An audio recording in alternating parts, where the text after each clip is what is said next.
আসসালামু আলাইকুম আপনাদের। আজকের এই ভিডিওতে আমরা দেখব এই ধরনের একটি আইডি কার্ড কিভাবে আমরা ডিজাইন করতে পারবো এই বিষয়ে।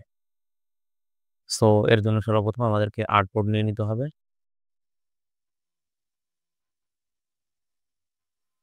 আর্টবোর্ড সাইজ হলো 3.5 ইনটু 2.1। তো এই সাইজের একটা আমরা আর্টবোর্ড নিয়ে নিছি। আর্টবোর্ড নিয়ে নেওয়ার পরে এই যে ডিজাইনটা আপনারা দেখতে পাচ্ছেন এখানে ডিজাইন করা হয়েছে।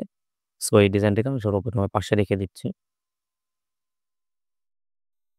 পাশে রাখার পর এখান থেকে দেখতে পাচ্ছেন আমাদের ২ টা আর্টবোর্ড এখানে চলে আসছে। আমরা যেহেতু ফ্রন্ট সাইড এবং ব্যাক সাইড আমরা এখানে ডিজাইন করব।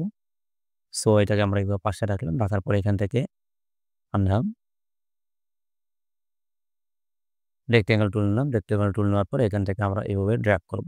কোণা থেকে ধরে এরকম করে আমরা ড্র্যাগ করলাম। ড্র্যাগ করার পরে এখান থেকে আমরা ডিরেক্ট সিলেকশন টুল নেব। ডিরেক্ট সিলেকশন টুল নেওয়ার পরে এখান থেকে আমরা কর্নার 10 করে দেব। দেখতে পাচ্ছেন 10% কর্নার কার্ভ হয়ে গেছে। 10% কার্ভ হয়ে যাওয়ার পরে আমরা এখান থেকে হচ্ছে এটাকে কপি করে পরের পাশের যে আর্টবোর্ড আছে সেই আর্টবোর্ডের মধ্যে আমরা এইভাবে বসিয়ে দিলাম। বসিয়ে দেওয়ার পরে এই ২ টা কালারকে আমরা হোয়াইট করে দেব। এখান থেকে আমরা হোয়াইট করে দিলাম। হোয়াইট করে দেওয়ার পরে এখান থেকে আমরা ডিজাইন শুরু করব। সর্বপ্রথম আমরা যে উপরের পার্টটা আমরা দেখতে পাচ্ছি এই জায়গার মধ্যে এই ডিজাইনটা আমরা করে নেব। সো এটা করার জন্য আমরা যেটা করব এখান থেকে ধরে এরকম ভাবে ড্র্যাগ করলাম আমরা। ড্র্যাগ করার পরে এখান থেকে আমরা অ্যালাইন করে নেব। এখান থেকে আমরা কালার পিক করে নেব। কালার পিক করার জন্য কালার পিকার নিলাম। এখান থেকে এভাবে ড্র্যাগ করলাম। এরপর আবার এখান থেকে ডিরেক্ট সিলেকশন টুল নেব। নেওয়ার পরে এই ২ কোণাকে ধরে এরকম ভাবে আমরা কি করব ড্র্যাগ করে দেব। ড্র্যাগ করার পরে এখান থেকে আমরা আবারও এটাকে ধরব। ধরার পরে আমরা কন্ট্রোল সি এবং কন্ট্রোল এফ দেব। কন্ট্রোল সি কন্ট্রোল এফ মানে কপি করে ফন্টে আমি পেস্ট করলাম। এরপর আমি এটাকে ড্রাগ করে একটু নিচের দিকে নামিয়ে দিচ্ছি এবং পাশের দিক থেকে আমি একটু চাপিয়ে দিচ্ছি।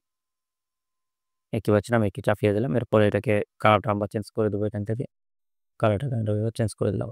দেখতে পাচ্ছেন এটার মতো সুন্দর একটি শেপ হয়ে গেছে। আরেকটু সুন্দর করার জন্য আমরা এখান থেকে ডিরেক্ট সিলেকশন টুল নেব এবং এই ২ কর্নার ধরে এভাবে ধরে আমরা ড্রাগ করব। এভাবে যখন আমরা ড্রাগ করলাম, ড্রাগ করার পরে দেখতে পাচ্ছেন খুব সুন্দর একটা শেপ চলে আসছে এখানে। এবার আমাদের এখানে ইমেজটি বসাইতে হবে। আমরা চাইলে এটাকে আরেকটু বড় করে দিতে পারি। আমার কাছে অনেক ছোট মনে হচ্ছে। এটাকে আমরা আরেকটু বড় করে দিলাম। এরপর এখান থেকে যে ইমেজটা আপনারা বসাবেন। আমি একটা আইকন নিয়ে রেখেছি। এরপরে এটাকে আমি অ্যালাইন করে দিচ্ছি মিডল অ্যালাইন করে দিচ্ছি এখান থেকে। এবং পেছনের যে এলিমেন্টস গুলো সেগুলোকে অ্যালাইন করে দিচ্ছি। এটাকে টেনে আরেকটু নিচে নামিয়ে দিচ্ছি। দেখতে পাচ্ছেন কি সুন্দর একটা ডিজাইন চলে আসছে। এরপরে আমরা যেটা দিয়ে করব ওটা হচ্ছে নিচের ডিজাইন যেটি আছে সেটি। নিচের ডিজাইনটা আমরা করার জন্য এখান থেকে আমরা আ এরকম রেক্টেঙ্গল নিতে পারি। রেক্টেঙ্গল নেওয়ার পরে এখান থেকে আমরা এভাবে ড্র্যাগ করব। ড্র্যাগ করার পরে এখান থেকে আমরা কালারটা নিয়ে নিব এখানে। কালারটা আমরা নিয়ে নিলাম। কালারটা নেওয়ার পর এখান থেকে আমরা কার্ভ টুল নেব।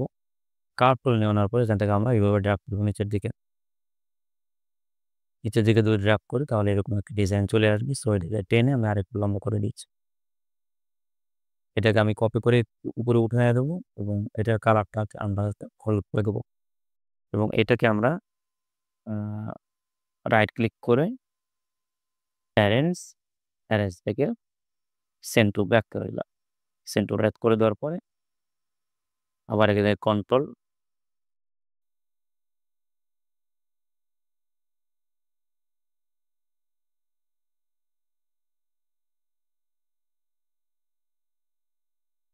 এটা উপরে থাকা অবস্থায় আমরা এটাকে উপরের দিকে নিয়ে আসলাম।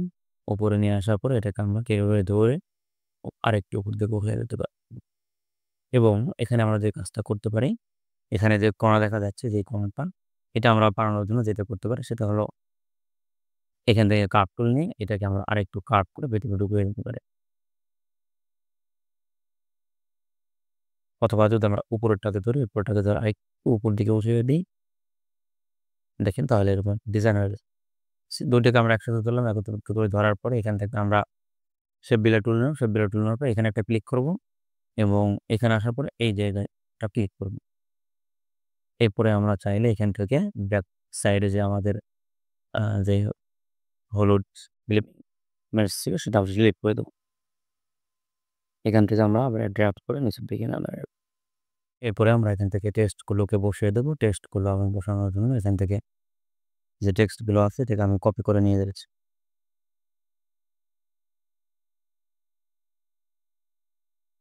কপি করে নিয়ে এই জায়গার মধ্যে আমি বসিয়ে দিলাম এবং নিচে থেকে জায়গা খুবই কম। জায়গা একটু বাড়ানোর জন্য আমরা যেটা করতে পারেন, এটাতে ড্রাগ করে আর একটু উপর দিকে উঠে দিতে পারে এবং এগুলোকে আমরা আরেকটু উপরে রাখতে পারি। এবং নিচে যে একটা ডিজাইন দেখতে পাচ্ছেন এরকম, যে এই ডিজাইনটার জন্য আমরা এখান থেকে ইলিপস টুল নিলাম। ইলিপস টুল নেওয়ার পরে এখান থেকে আমরা ধরে ড্রাগ করার পরে এখান থেকে কালারটা আমরা ইয়েলো করে দেবো। ইয়েলো করে দেওয়ার পরে এটাকে আমরা মিডল লাইন করে এইভাবে উপর দিকে দিয়ে দিতে পারি। এই আমরা রেখে দিলাম। এরপরে এই পাশের ডিজাইন আমরা চলে আসবো। এই পাশের ডিজাইনটা আমরা এটাকে ধরে এই দুইটাকে ধরে আমি কপি করে নিচ্ছি। অল্ট প্রেস করে কপি করে নেওয়ার পর এটাকে আমি কন্ট্রোল জি দিয়ে গ্রুপ করে নিলাম। রাইট ক্লিক করলাম, রাইট ক্লিক করে ট্রান্সফর্ম থেকে রিফ্লেক্ট থেকে আমি এখান থেকে ওকে করে দিলাম। ওকে করে দেওয়ার পরে এটাকে আমরা ঠিকভাবে বসিয়ে দিতে পারি। এটাকে আমরা এভাবে বসিয়ে দিয়ে এভাবে ছোট করে দিলাম। দেখতে পাচ্ছেন ডিজাইন চলে আসছে। সো এরপরে যে টেক্সটগুলো থাকে আমাদের টেক্সটগুলো আমরা এভাবে ধরে এরকমভাবে এখানে বসিয়ে দিতে পারেন।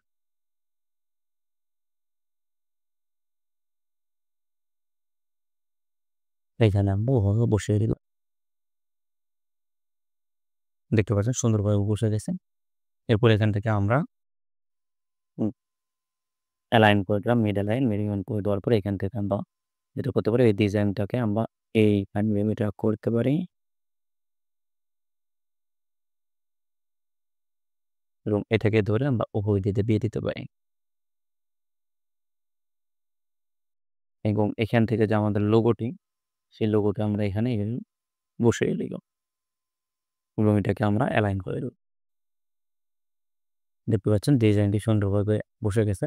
সো এই যে বাড়তি অংশ যেগুলো আছে এগুলোকে কাটার জন্য আমরা খুব সহজেই যেটা করতে পারি, পিছনের যে আমাদের ব্যাকগ্রাউন্ড ছিল ব্যাকগ্রাউন্ডটাকে আমরা ধরে কন্ট্রোল সি এবং কন্ট্রোল এফ দিয়ে কপি করলাম এবং এটাকে আবার কন্ট্রোল শিফট ধরে আমরা থার্ড মার্কেট দিয়ে এভাবে উপরে নিয়ে আসতে পারি এবং পুরোটাকে এভাবে সিলেক্ট করে এখান থেকে কন্ট্রোল 7 দিয়ে আমরা কি করতে পারি, এটাকে ক্লিপিং মাস্ক করে দিতে পারি।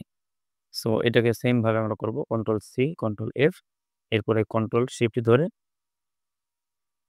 থার্ড ব্র্যাকেট যদি আমরা প্রেস করি, থার্ড ব্র্যাকেট ক্লোজ, তাহলে এটা পুরোটা উপরে চলে আসবে এবং কন্ট্রোল 7 দিয়ে আমরা এটাকে ক্লিপিং মাস্ক করে দিতে পারি। দেখতে পাচ্ছেন সুন্দর একটা ডিজাইন আমাদের সামনে উপস্থিত। ধন্যবাদ। ভিডিওটি ভালো লাগলে অবশ্যই লাইক করবেন, চ্যানেলটি সাবস্ক্রাইব করে পাশে থাকবেন।